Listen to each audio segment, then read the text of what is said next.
We have cassava leaf, potato greens, collard greens, jollof rice, and tilapia fish. Jambo Africa has been part of the Brooklyn Center community for about 10 years. And this place turned into a real entertainment place on the weekends. The restaurant serves up delicacies from East and West Africa. We're just going to add up our onions, tomatoes, and then we put in a different seasoning. However, COVID-19 dished out a situation that's hotter than the spices in this chicken curry. We were scared.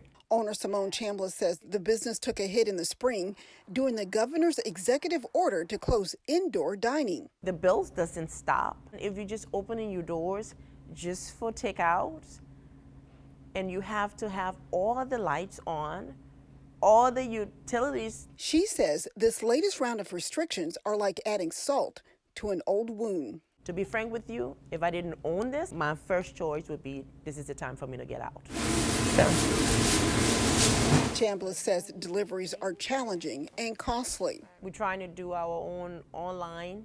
We need more staff to do the delivery for ourselves because most of the time those other delivery companies take a big chunk of what we make, and I can just add my chicken to it. The Liberian business owner received a life raft after getting a $10,000 grant from Hennepin County in the spring. I was able to pay the mortgage and pay some other bills. And she plans on applying for a new round of grants that just opened up. We know that as we look to the winter, this is going to be a more difficult time for what has already been a difficult time. Businesses who have already received funding in the past are still eligible to get funding.